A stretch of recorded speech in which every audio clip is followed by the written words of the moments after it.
Unidos todos. Bajo el impacto emocional de este bello requiem que acabamos de escuchar, que es la voz de la juventud, de la esperanza del partido, podemos decir, como el 8 de diciembre de 1931, que este no es un día triste para nosotros. Es conmemoración, recuerdo, tributo, pero es sin duda día de afirmación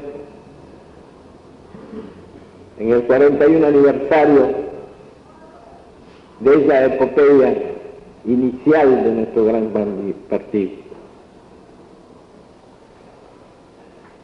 Claro que en un día como hoy, y con una forma tan nueva y tan hermosa de rememorarlo, se avivan los recuerdos y se encienden las nostalgias. Y volvemos a pensar en la épica trayectoria del Partido Aprista Peruano, toda marcada por el paso sacrificado y triunfante siempre de una juventud que supo renovarse y que ha marcado así con su supervivencia la vitalidad siempre juvenil de nuestro gran partido. Jóvenes fuimos los iniciadores de este movimiento y jóvenes hemos permanecido quienes somos todavía los supérfices de su fase inicial. El aprismo trae ese emblema y trae esa gloria de haber significado el despertar de una generación que quiso ser la portadora de un llamado auroral, no solamente para el Perú, sino para América. Por eso es que al hacer el recuerdo bajo el encanto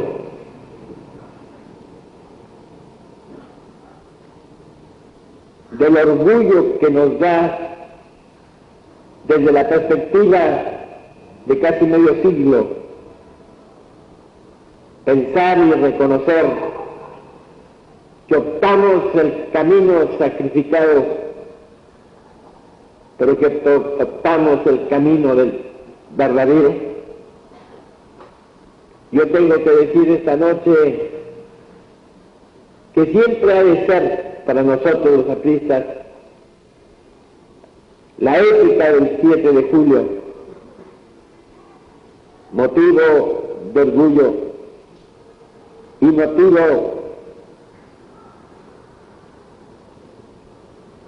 casi como un guión de vida para el futuro de cualquier movimiento de justicia que se inicie en este país. Mientras escuchaba la música esta noche, he pensado y ha revivido en la memoria tanta gente, tanto esfuerzo, tanto canto y tanto dolor, todo unido en una epopeya de lucha, de mística y de seguridad en que en algún futuro próximo o lejano se cumplirían los anhelos de justicia que inspiró nuestro movimiento.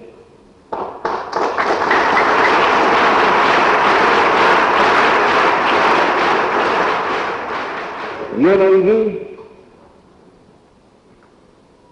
los episodios del 7 de julio porque estaba encerrado en una cárcel.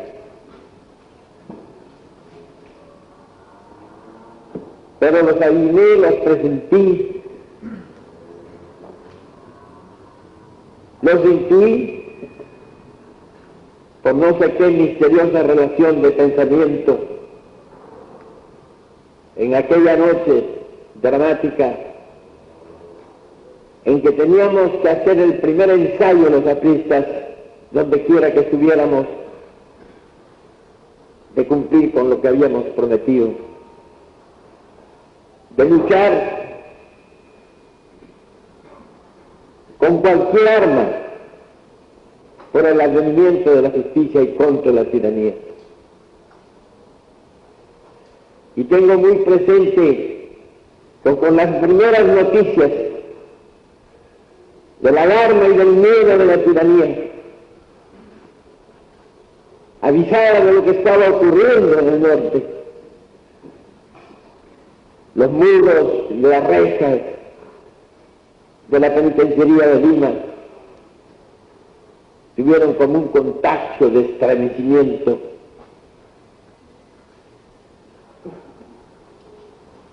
Como que algo se estaba inmolando en un holocausto promisorio de lucha por la libertad.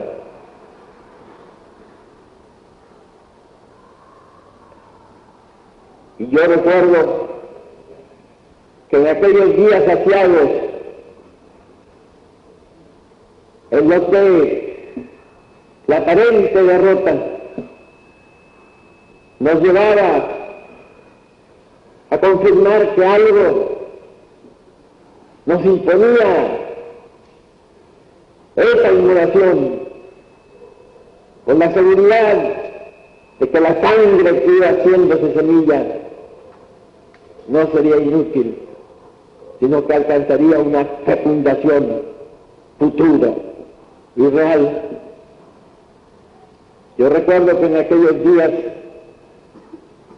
cuando nadie sabía quiénes eran los condenados a muerte, donde quiera que estuvieran por el hecho de ser apristas,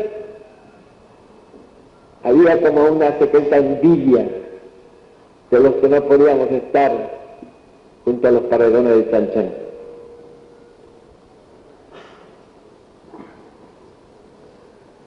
El caso de Trujillo, como el caso de Huaraz o el caso de Cajabamba, fue indiscutiblemente la sublevación augural de la gran revolución del Perú. Fue la comprobación de que luchar por la justicia, contra la incomprensión, contra la ignorancia, contra la concupiscencia, contra la bestialidad, es quizá un sacrificio aparentemente desesperado, pero de todos modos terrible para una generación alumbrada por un ideal y empujada por un propósito de bien y de justicia.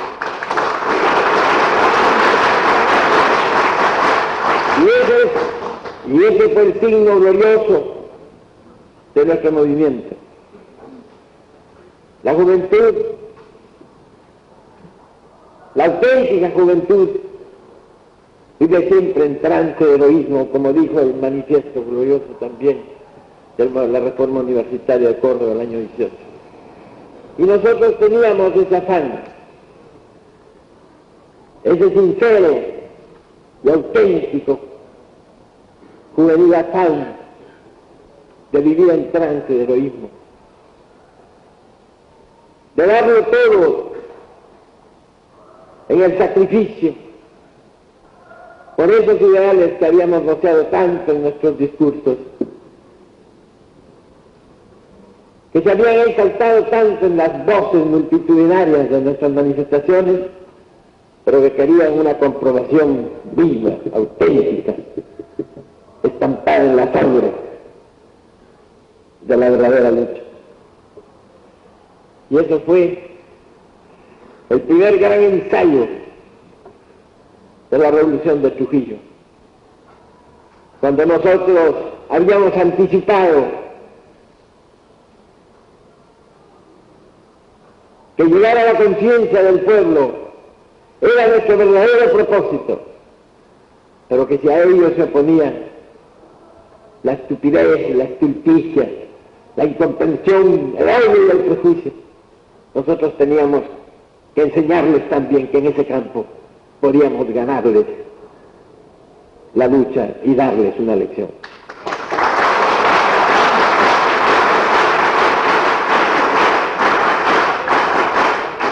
El aprismo, como creo en justicia, pues siempre creo de paz, creo de fraternidad, creo defensivo de la libre expresión, y la violencia para nosotros no era un objetivo indeficiente. Nosotros queríamos conquistar la paz. Una enseña aprista del Grupo de París tenía ese símbolo. Llevar a esa emblemática, conquistar vuestra paz. Quizá algún coleccionista de los recuerdos primeros del APRA haya visto esta estampa en el que aparecía un efebo fuerte, quebrando la espada del imperialismo, pero con el lema aprista de entonces, 1926, aprista, conquistad vuestra paz.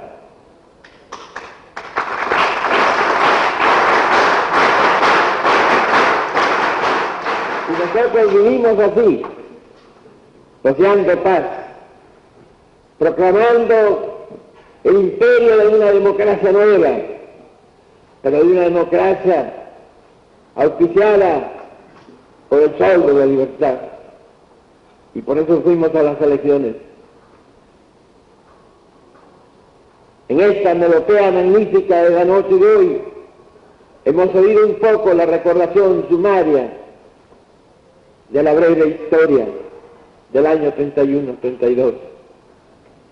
Fuimos a las elecciones resueltos, sinceros, enarbolando nuevos gritos multitudinarios en las calles de Lima, en las calles de Trujillo, en las calles de todo el Perú. Estos votos no se venden, ni por chicha, ni por ron. Fuimos así, creyentes en el respeto de la voluntad popular que por primera vez iba a ejercer su derecho al amparo del voto secreto. Pero nos esperaba detrás el fraude, el robo de las ánforas, que hasta aún andan sepultadas en varios sitios de Lima, y de vez en vez se les va encontrando como un testimonio de ese engaño gigantesco que la reacción derrotada en parte por la guía urdió como rescate y venganza para volver a usufructuar y abusar del poder. Y así fuimos a unas elecciones desiguales que a veces los estadistas y los investigadores y los apólogos que estudian nuestro movimiento las consideran como un testimonio exacto, dando validez a unas estadísticas de todos modos fraudulentas, porque el fraude fue lo que presidió la elección del 31. Porque el pueblo del Perú votó por el APRA, porque se dieron casos extraordinarios, y por primera vez, repito, con el ejercicio del voto directo y secreto, en los que el aprismo, sin gastar un centavo en la compra de un sufragio, tenía en las calles, en la manifestación espontánea de las masas, la comprobación de que ya plebiscitariamente había ganado su victoria.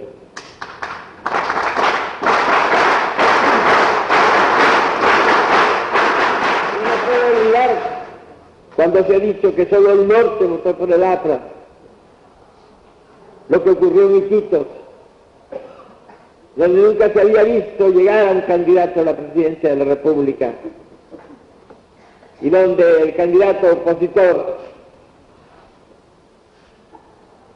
solo sacó un número de votos que creo que no llegaban a 10. Yo no puedo olvidar las manifestaciones espontáneas y verdaderamente clamorosas de todos los lugares del Perú que yo visité. Y no puedo olvidar el eco proyectado desde las regiones más distantes del Perú a donde yo no pude llegar, que expresaban la voluntad soberana de un pueblo que quería un cambio, el cambio que nosotros habíamos enarbolado, con un programa que procedía de congresos regionales y departamentales que culminaron en un gran congreso nacional.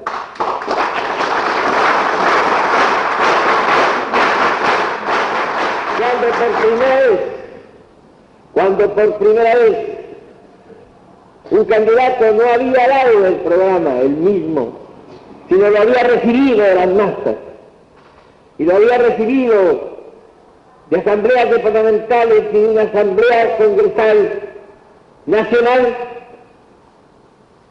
sin estar presente. Cuando la labor en equipo y el esfuerzo en conjunto y la cooperación auténtica se manifestaron funcionalmente con una espontaneidad que daba grata perspectiva a la posibilidad de una democracia auténtica en el Perú. Así fuimos a las elecciones. Cuando para cada meeting había que pagar porque el partido no tenía fondos. Cuando por primera vez 40.000 personas se reunieron en la Plaza de Toros y pagaron 30 centavos por persona para entrar, y 10.000 se quedaron fuera porque ya no cabían en la plaza. Cuando se veían hechos insólitos que contrastaban con los gastos millonarios de una oligarquía que quería rescatar, recuperar, que le devolvieran el usufructo feudal del poder que habían perdido durante los 11 años de Leguía. Cuando esa contradicción de un movimiento juvenil auténtico, fresco, puro, limpio, marcaba el impulso oral de una generación y un pueblo identificado con esa generación. Un movimiento en el que las edades no se distinguían.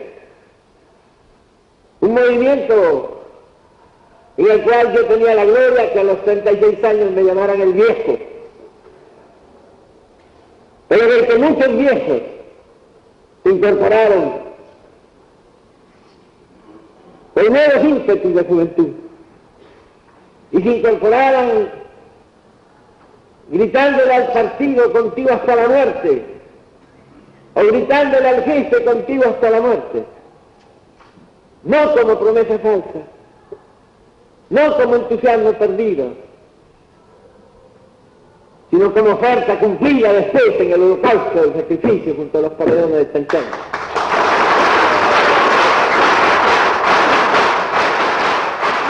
Cuando el pueblo peruano, ante el estupor del desencanto,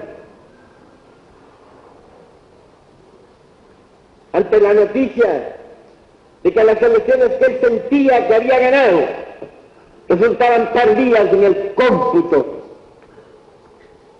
artificioso y falaz de los escrutinios inventados, se vio en una rebeldía que cundió en todas las almas y en todos los corazones bien puestos de este país.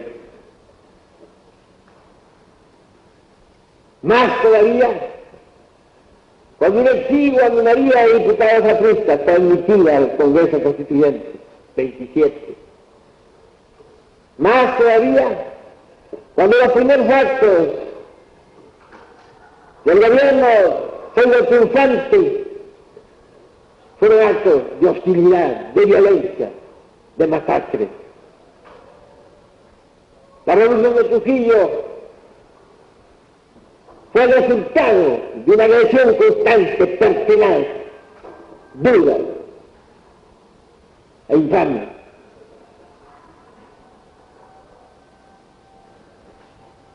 La masacre de Paiján, la masacre de la noche de Navidad en Trujillo, cuando pacíficamente reunidos en una casa como esta, los hombres y mujeres apristas fueron agredidos a golpe de metralla,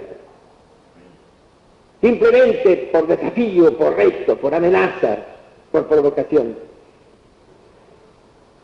Y entonces así se fue encendiendo la protesta, se fue encendiendo la decisión popular, juvenil, masiva,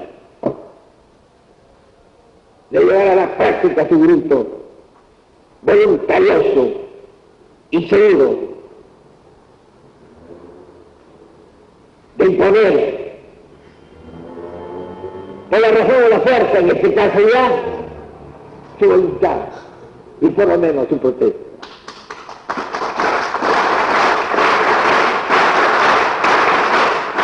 Pero entonces vinieron, compañeros, las famosas leyes represivas, como primeros actos del Congreso Constituyente en enero de 1932, la famosa ley de emergencia que subsistió durante años, hasta 1945, que conmestó todos los atropellos, que encubrió todos los abusos y que revistió de legalidad todos los asesinatos. Entonces, vino la heroica lucha de esa minoría parlamentaria aprista, mártires también, falange brillantísima, de muchachos en sus 20 años, que fueron defendiendo allí, con un nuevo mensaje de una oratoria viva y sentida y peleada, que daba a su elocuencia un carácter nuevo de autenticidad y de vigor. Esa oposición, cuyas victorias es bueno recordar. En el Congreso Constituyente, las masas pagadas por el gobierno, con el mismo estilo de mercenarismo y de tráfico, de trata de manifestantes, historia justa. Pero se daba el caso fenomenal y verdaderamente interesante de que los lunes chiflaban, los martes se escuchaban, los miércoles se quedaban callados y los jueves y los viernes aplaudían y llevaban al acto. Ante esa realidad, ¿qué hacer con una minoría parlamentaria que tenía ese poder y esa atracción y ese magnetismo? No había más. En el seno del propio Congreso, en la Casa del Parlamento, apresarlos, reducirlos y expulsarlos y desterrarlos del país. Así se consumó a principios de febrero. Una semana después de la muerte de Díaz, a quien sus enemigos asesinaron cobardemente en una clínica para no oír lo que Leguía podía decirles y revelarles y recordarles. Leguía, nuestro adversario, Leguía que nos había desterrado, Leguía que nosotros repudiamos y criticamos cuando fue libre el dictador y poderoso, pero a quienes los apristas cuando lo vimos rendido y caído y prisionero, pedimos para él que tuviera libertad de defenderse y que tuviera libertad de responder a los ataques de aquellos que ahora lo ocultaban sin darle lugar a que respondiera.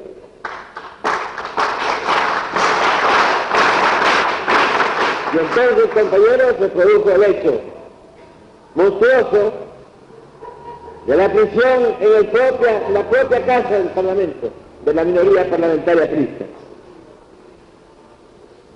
y su expulsión del país, dando así posibilidad de continuar en la redacción de esa Constitución que hoy nos rige, para la cual la minoría crista había echado las bases y sentado los fundamentos, que es la mejor parte de lo que esa Constitución tiene hasta hoy.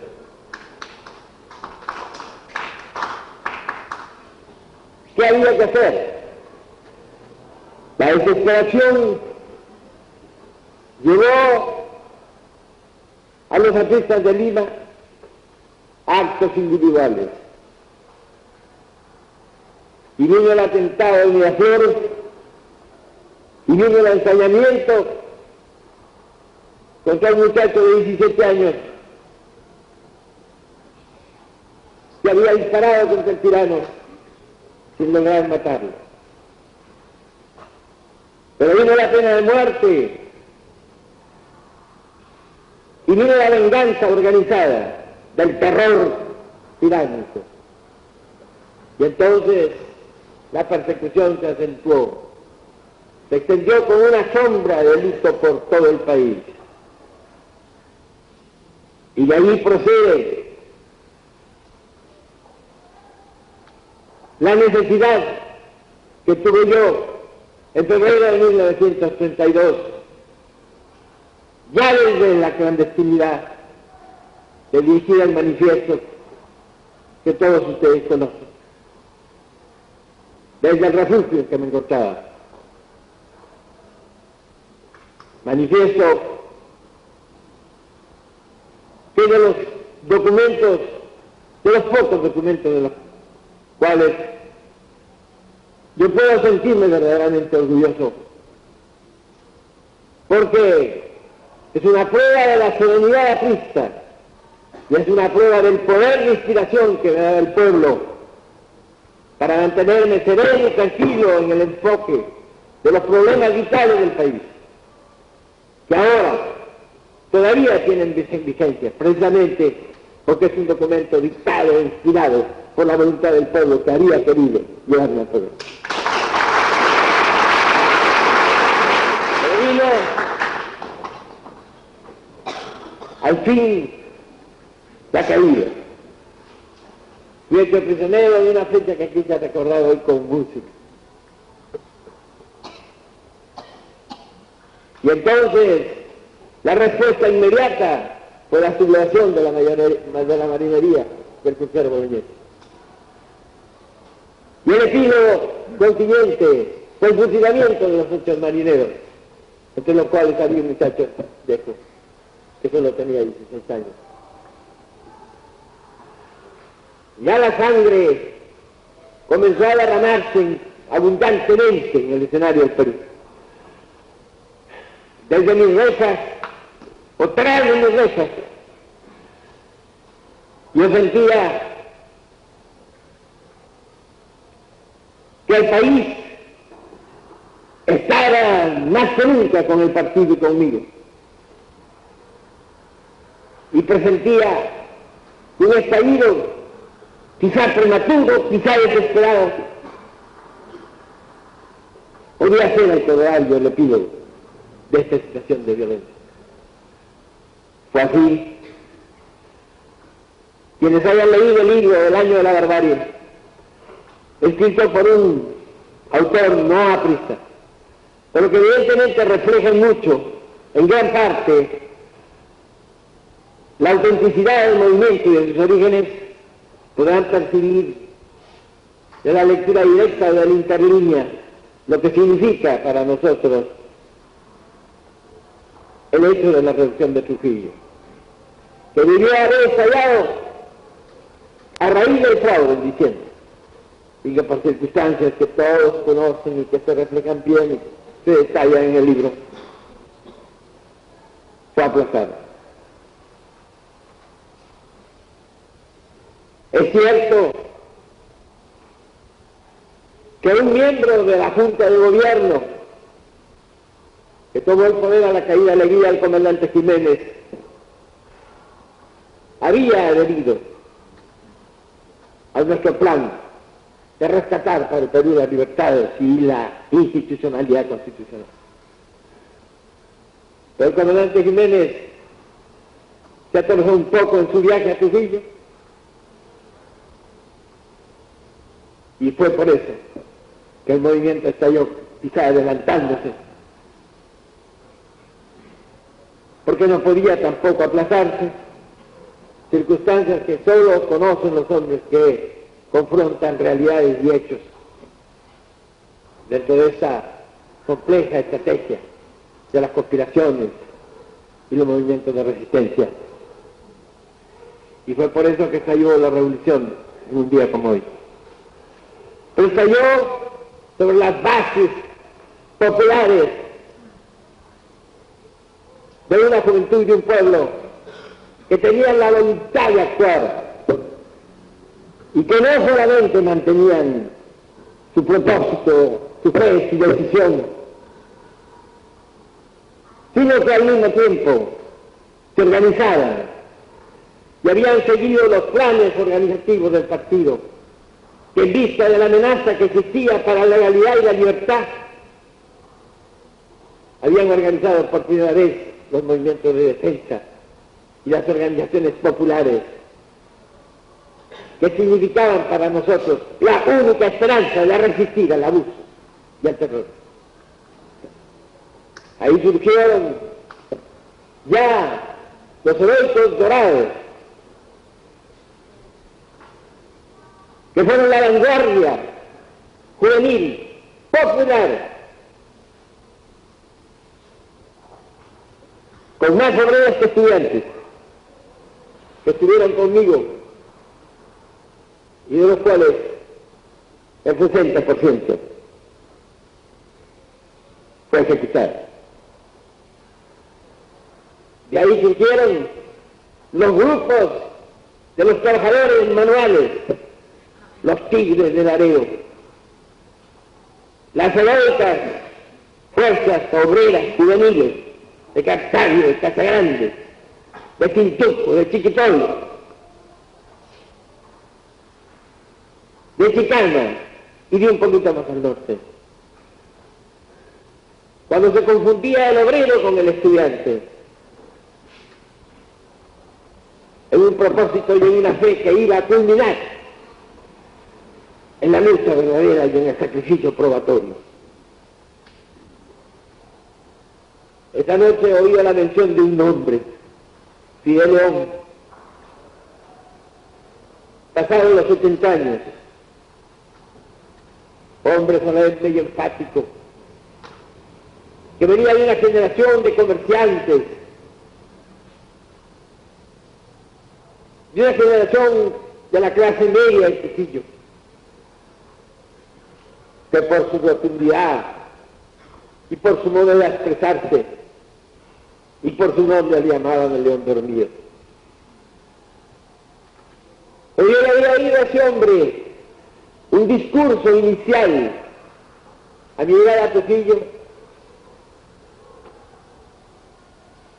cuando en una gran fiesta juvenil él tomó la palabra y en medio de las sonrisas fraternas pero infaltables ante un hombre de su edad y de su solemnidad y de su forma retórica de expresarse, fueron el comentario indispensable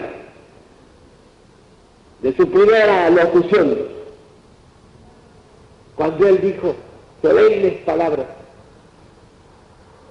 que para muchos parecieron disonantes o para otros alardosas, pero en este caso significaban para mí, por no sé qué presentimiento, el anuncio de que ese hombre estaba hablando con una rara elocuencia que venía de muy hondo en su alma y que tenía algo así, como de un son profético por su destino. Y entonces, en aquella reunión les dijo a los más jóvenes: soy un hombre que ha pasado los 70 años, estoy baldado y me es difícil caminar. Por eso me arrastro un poco detrás de las manifestaciones juveniles que con toda agilidad cruzan las calles y saludan a nuestro compañero Pedro. Pero quiero decirles que mi invalidez física no será obstáculo para que yo me dispute con ellos la gloria del sacrificio, si es necesario el sacrificio.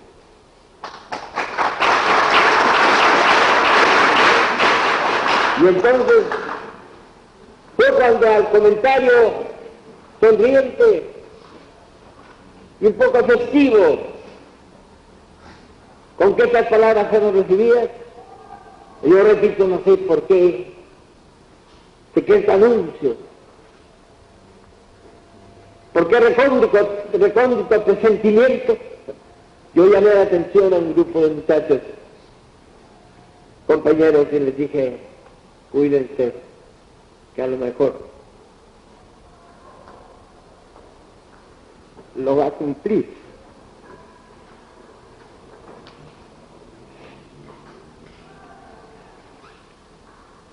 Y fue así. En la hora de los fusilamientos, Fidel León es el héroe representativo del viejo joven, que frente al pelotón del fusilamiento, porque me lo contó uno de los soldados de la Guardia Republicana que tomó parte en la ejecución, tuvo una disputa con un muchacho que entre los 15 y los 16 años se había mantenido en lo alto de un árbol, nombre anónimo para muchos,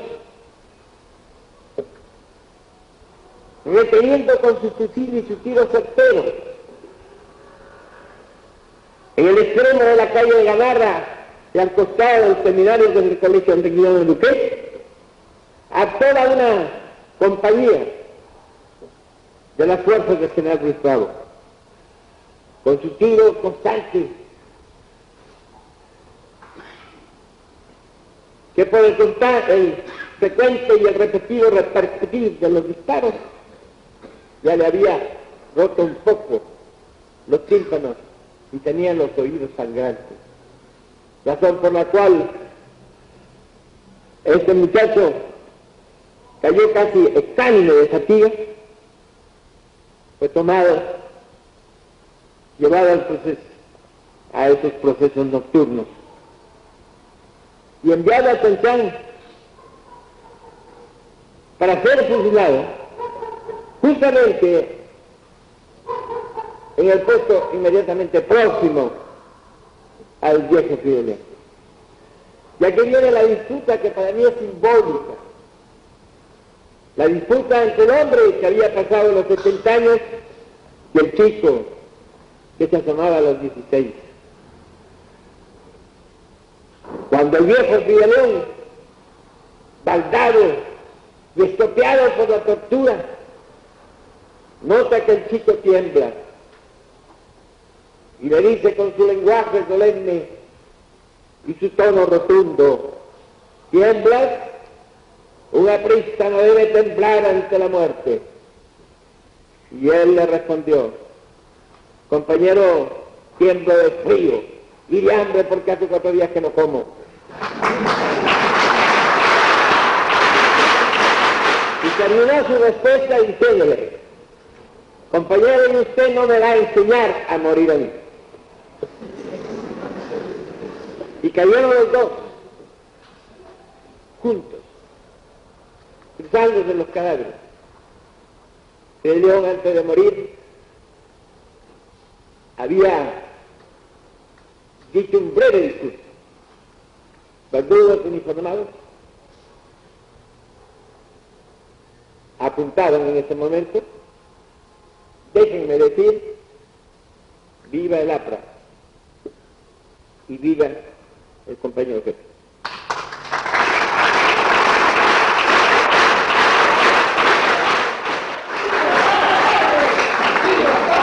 Para mí, compañeros, este episodio, vuelvo a repetirlo, es simbólico. Es la unión de los 15 años con los 70 años. Yo no pensé que podía acercarme a ese cruce glorioso y también emblemático. Pero siento que puedo compartir con los muchachos apristas de 15 y 16 años el mismo propósito de la lucha común, la misma fe del compañerismo que nos iguala, malgrado las distancias cronológicas, y la seguridad de que si nos llegara la hora, también nuestros cadáveres pueden hacer cruz.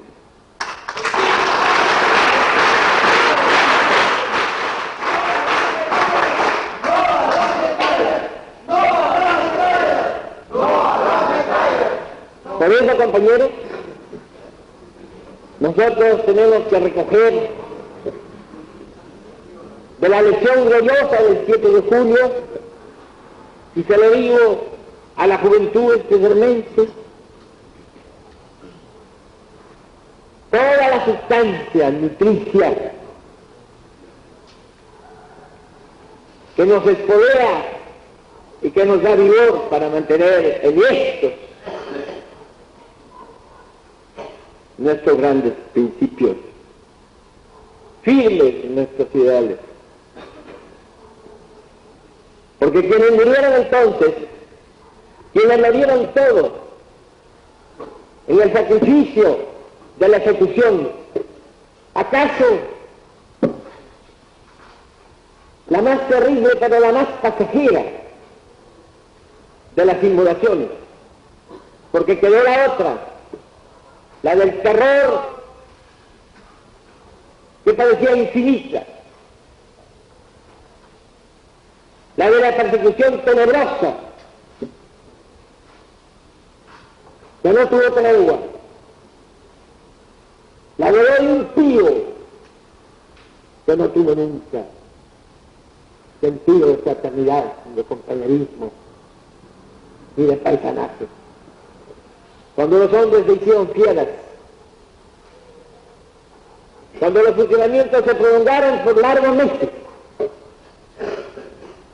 cuando el director de gobierno, que fue de prefecto a Trujillo, llamado Luzmán Marquina, invitaba en las noches, entre baile y baile, a quienes quisieran ir a partir de las 3 de la mañana a ver saltar pescaditos. Los fusilados generalmente, antes de recibir el tiro de gracia, y cuando los disparos no son bien hechos, saltan. Eso lo sabemos los que hemos visto algo de eso. Y algunos hablan. Y a ese espectáculo macabro y espantoso invitaba a aquel hombre, a sus amigotes y a sus correligionarios. Doy esta estampa siniestra y sombría de lo que fue el espectáculo de aquellos tiempos, reflejada sin duda en el libro que ya he mencionado, como un testimonio más, como una expresión paladina de lo que significó el odio sin límites que sirvió en aquellos meses de aparente, de falaz, de desigual justificación para las ejecuciones, cuyo número nunca se podrá conocer.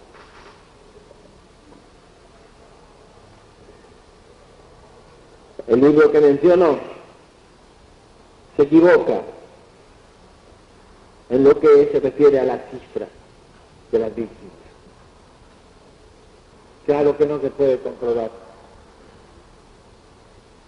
pero todavía yo pude ver en noviembre de 1933 lo que constituye el episodio terminal y el espectáculo realmente exterminante de aquellas masacres y de aquellas venganzas. Yo todavía he llegado al cementerio de Chanchán, a las ruinas de Chanchán convertidas en cementerio, para mirar así, en un panorama que se perdía en la extensión de las ruinas mismas, blanquear los huesos, brillar los cráneos, asomar los cuerpos vestidos, y lo que es peor, los esqueletos de los heridos que fueron sacados del hospital de Belén, que mantenían con la carne perdida sus camisas o sus pijamas, pero conservaban sus algodones y sus vendas, porque habían sido sacados después de haber sido heridas en la lucha. Y por eso puede ver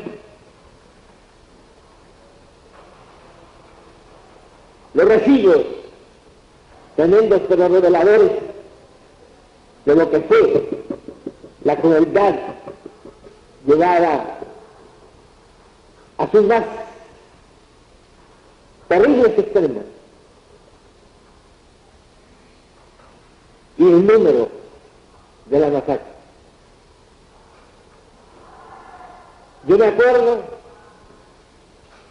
que cuando yo era niño, unos exploradores y arqueólogos europeos vinieron a comprobar cómo se había realizado la batalla final entre los súbditos y los soldados del gran Chimú y los invasores del emperador Pachacútec. Una de las más duras luchas que tuvo el imperio de los incas para extender la dimensión de su territorio. Y entonces, estos arqueólogos, mi padre me llevó a acompañarlos, enseñaban cómo había que distinguir los cráneos de los quechas, los cráneos de los cusqueños, de los cráneos de los timuncios, los mochicas. Los de los invasores estaban aplanados por una presión que desde niños recibían con un sistema de tabletas. Los de los mochicas, los de los timuncios eran cráneos redondos. Y recuerdo cómo en esa época se acumularon en grandes sacos los cráneos y se perdió esa característica de las ruinas de Chanchán en la que brillaban y blanqueaban los cráneos de unos y otros de los contendientes en la lucha 6 veces secular que sostuvieron los soldados de Pachacútec con los defensores del reino de Chimú. En 1933 volvieron a brillar los cráneos. Yo ya adulto recordé que una guerra, que no era guerra, sino que era matanza, crueldad, ignominia y ferocidad, había reproducido el espectáculo que la reina de Chanchán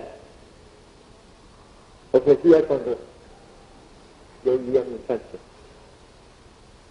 Porque no se le concedió derecho de sepultura a los caídos de Chanchán. No se le concedió, sino como el rito de los persis de la India, otros sepelios que le podían rendir los gallinazos.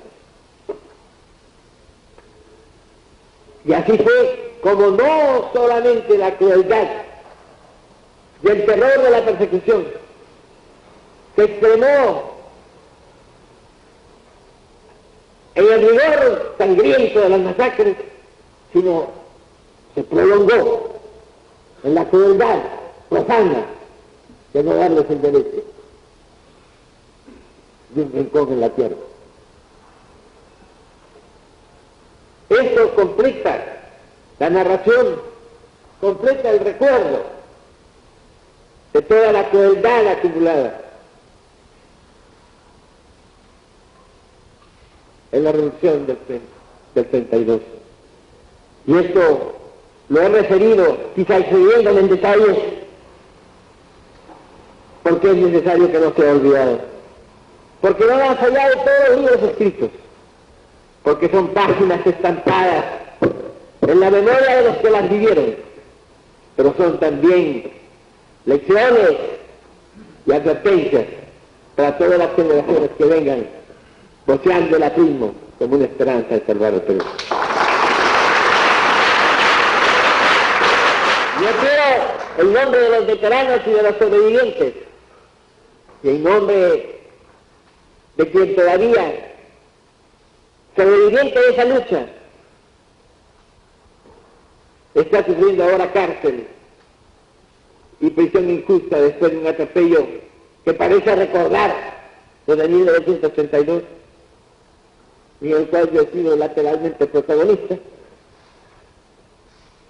Quiero agradecer el homenaje que hoy se ha tributado a todos los que directa o indirectamente fuimos protagonistas de aquella épica jornada con que alumbró el aprismo en un parto de sangre.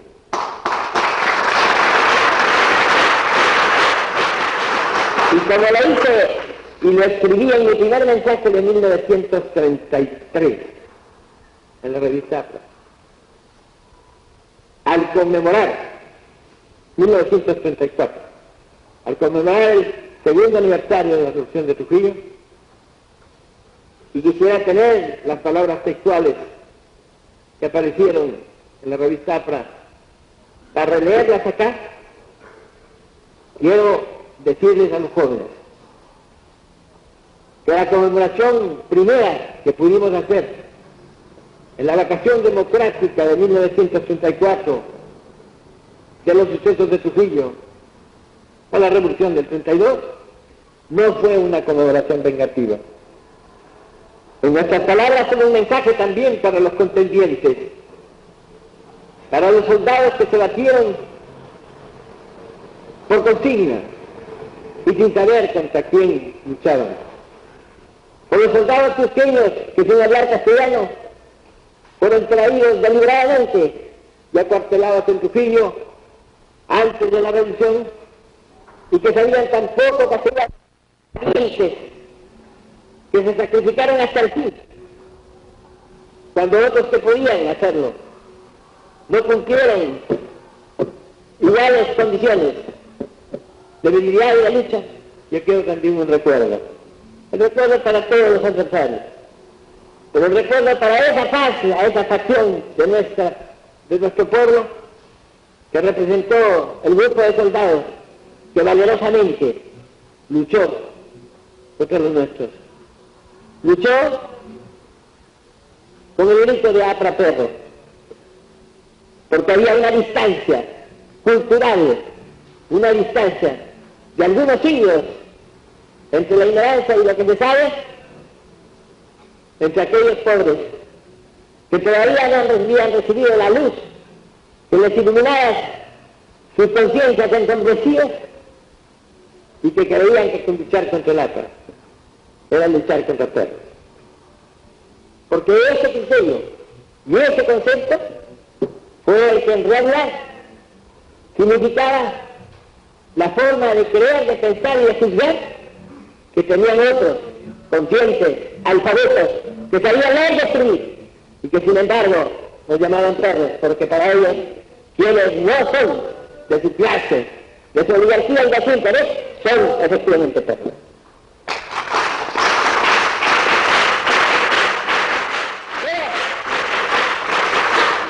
Pero parece repetir que nosotros desde entonces saludamos el recuerdo de los leales y valerosos adversarios. Como lo hizo Alfredo Tello, cuando al vencerlos, en el cuartel de Oro, les entregó sus fusiles. y les dijo, ustedes están libres porque se han batido como valientes. La ignorancia, la consigna, la rutina, llevó a esos hombres a huir, buscando otra vez el rebaño para reincorporarse a las fuerzas y regresar a combatir. Debieron ser vencidos después, cerca de 3 palos en la costa de Huanchaco. Y entonces después, y aquí viene la defensa de lo que tanto se ha dicho contra nuestro partido. Entonces vino la reacción de aquellos hombres, de los que pudieron darse cuenta de lo que había ocurrido. Cuando después de vencidos en la costa de Huanchaco, ellos pudieron decirles, nosotros les entregamos sus fusiles porque ustedes se batieron como valientes, pero ustedes han querido regresarse y agruparse contra nosotros. Pero tenemos que hacerles recordar que ustedes han peleado solos. Eso explica lo que después se llamó la matanza de oficiales, lo que tantas veces ha explotado, lo que tantas veces ha sido el objeto y el pretexto para manifestaciones públicas en contra del partido, para describir al aprismo triunfante en Trujillo como un partido de gente cruel y ensañada. La revolución había triunfado y el único diario de un pariente del tirano Santecerro existía en Trujillo, el diario de la Industria. Y la revolución triunfante jamás atacó ese diario. Diario de Trujillo. Con el poder absoluto sobre la ciudad, ese diario tuvo licencia para continuar publicando. Ninguna iglesia, ningún negocio fue atropellado. No hubo un solo robo y un solo exceso. No hubo una sola manifestación brutal de victoria. No hubo jarana. La revolución de Trujillo fue celebrada en su victoria, quizás con una música comparable a la que hoy hemos escuchado. Y entonces, en venganza muy primitiva, estos grupos que se sintieron traicionados por su jefe de oficial fueron los autores de la llamada masacre de Trujillo. Que en defensa del testimonio, que es la defensa de nuestro partido. Nosotros no hemos sido, no somos ni seremos criminales. Nosotros luchamos por la justicia, luchamos por la libertad. Estamos listos a morir como murieron los mártires de Chanchán. Pero nosotros, en nuestra cruzada tenaz y resuelta, por los ideales que la prima enarboló al fundarse, continuaremos donde quiera que sean los campos en que se nos cite, para ir a mantener en alto las banderas victoriosas de nuestra justicia con libertad.